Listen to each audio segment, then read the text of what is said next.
আসসালামু আলাইকুম, welcome to my channel. আমি আরিফুল হোসেন আনোয়ার। আজকে একটা গুরুত্বপূর্ণ টপিক নিয়ে কথা বলবো, সেটা হচ্ছে এনকোডার। এনকোডার কি? এনকোডারের প্রথমেই ডেফিনেশন আপনার বুঝতে হবে, অর্থাৎ এনকোডার কাকে বলে। অর্থাৎ যে সকল device 2 to the power n ইনপুটের জন্য শুধুমাত্র n আউটপুট পাওয়া যায় তাদেরকে এনকোডার বলে। অথবা যদি আপনি সহজ ভাষায় বলতে চান তাহলে হচ্ছে মানুষের ভাষাকে মানুষের ভাষাকে কি করা হয়, এনকোডারে কম্পিউটার ভাষা বা মিশিং ভাষায় রূপান্তর করে দেয়।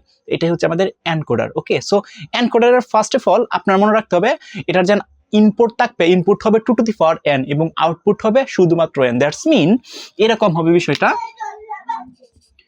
2 টু দি পাওয়ার n থেকে আমাদের আউটপুট কি পাবো, n পাবো। তার মানে এই বিষয়টা আপনার মাথায় রাখতে হবে।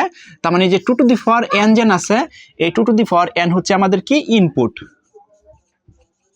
আর এই যে যেন আমার n আছে, এই n হচ্ছে আমাদের কি আউটপুট। অর্থাৎ 2 টু দি পাওয়ার n হচ্ছে ইনপুট, n হচ্ছে আউটপুট।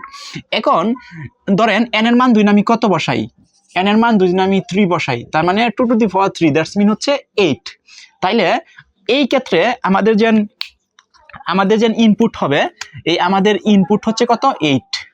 ইনপুট হচ্ছে কত, 8, এবং আউটপুট কত, আউটপুট হচ্ছে, ইনপুট হচ্ছে 8, আউটপুট হচ্ছে কত, 3। তার মানে অর্থাৎ এনকোডারের যে কাজটা আছে, এনকোডারে কি করব, এনকোডারে 2 to the power n K say n A convert করে দিব। দ্যাটস মিন এই যে 2 টু দি পাওয়ার n, এই যে 2 এর উপরে n এর মানটা আমি কত বসাইছি, n এর মানটা এরকম হবে, n এর মান 1 2 3 4 5 এভাবে স্বাভাবিক সংখ্যা হবে, বা যেটাকে আমরা ন্যাচারাল নাম্বার বলি। n এর মানটা এরকম হবে। তার মানে n এর মান আমি এখানে বসাইছি কত, 3 বসাইছি। তার মানে 2 to the power 3, that's mean হচ্ছে 8। এই 8 হচ্ছে আমার কি ইনপুট, আর এই যে n এর মান আমি বসাইছি কত, 3, এই 3 হচ্ছে আউটপুট। তার মানে হচ্ছে 2 টু দি পাওয়ার n হচ্ছে ইনপুট, n হচ্ছে আউটপুট। ওকে, আরেকটা বিষয় আমরা বলতে পারি, সেটা হচ্ছে এনকোডারে মানুষের যে ভাষাটা আছে, এই মানুষের ভাষাটাকে কি করব, সে কম্পিউটার ভাষায় রূপান্তর করব। কম্পিউটার ভাষায় রূপান্তর করে দিব। যে কাজটা করব, কে কাজটা করব, এনকোডারে কাজটা করব। এই এনকোডারে এই কাজটা করব, অর্থাৎ মানুষের ভাষাকে এনকোডারে কম্পিউটার ভাষায় রূপান্তর করে দিবে। এটা হচ্ছে আমাদের এনকোডার। এখন এনকোডারের যে আরেকটা বিষয় আমরা যদি বুঝতে চাই, তাহলে আমি এটা মুছে দিই। হ্যাঁ, তাহলে দেখেন এই ক্ষেত্রে এইখানে এই যে এনকোডারের ইনপুট কয়টা আছে, 8টা। ওকে, সো ইনপুট কয়টা হবে, ইনপুট হবে 8টা, 1 2 3 4 5 6 7 8। ওকে, এখন এই যে আমি 8টা ইনপুট দিছি, এগুলাকে আপনি এক্সপ্রেস করবেন I0 I1 I2 I3 I4 I5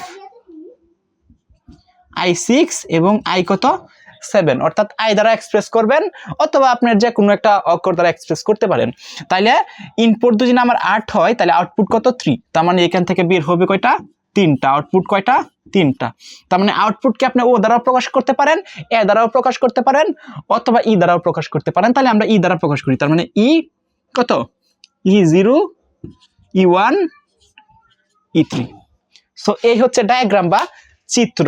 ওকে, তার মানে এটা হচ্ছে আমাদের ডায়াগ্রাম বা চিত্র। এখন আমি দুদিন একটা কাজ করি, সেটা হচ্ছে মনে করেন যে এই ক্ষেত্রে আমি ইনপুট আমি 2 দেই, তার মানে 2 টু দি পাওয়ার n, তার মানে n এর মান দুদিন আমি এখানে এখন 2 দেই, তাহলে 2 টু দি পাওয়ার 2 মানে হচ্ছে কত, 4। তাহলে এই 4 কি, এই 4 হচ্ছে আমাদের ইনপুট।